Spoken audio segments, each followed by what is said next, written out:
The Upward Look for September 4th. The reading is entitled Scenes of the Second Advent. For a fire is kindled in mine anger, and shall burn unto the lowest hell, and shall consume the earth with her increase, and set on fire the foundations of the mountains. Deuteronomy 32, verse 22. Every satanic agency is now at work with power from beneath.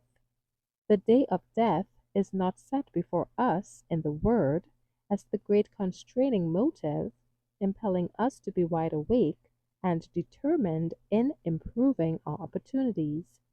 What motive does God present in His Word to all His workers? The great day of the Lord is near.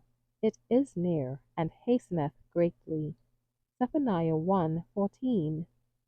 And before the coming of this last great day, we are to proclaim the last message of mercy to a fallen world, to prepare men and women for the Lord's second coming.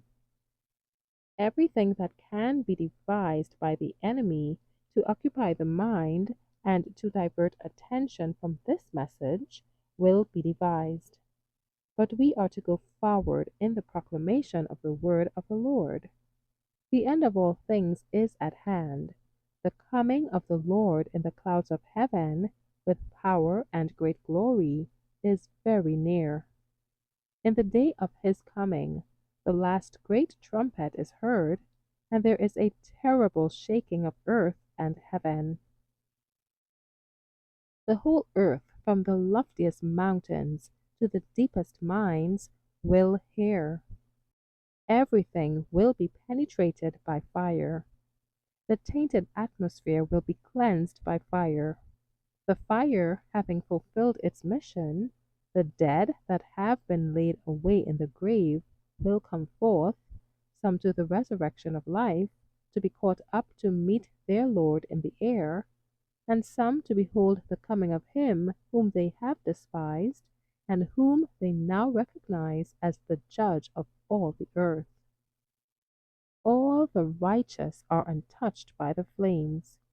They can walk through the fire, as Shadrach, Meshach, and Abednego walked in the midst of the furnace heated 7 times hotter than it was wont to be heated. The Hebrew worthies could not be consumed because the form of the fourth, the Son of God, was with them. So in the day of the coming of the Lord, smoke and flame will be powerless to harm the righteous. Those who are united with the Lord will escape unscathed. Earthquakes, hurricanes, flame, and flood cannot injure those who are prepared to meet their Savior in peace. But those who rejected our Savior and scourged and crucified him will be among those who will be raised from the dead to behold his coming in the clouds of heaven, attended by the heavenly host, 10,000 times 10,000 and thousands of thousands. This scene has been presented before me as fully as I could bear to behold it. Then the scene has changed, and scenes of things existing at the present time have passed before me. Prepare to meet thy God in peace.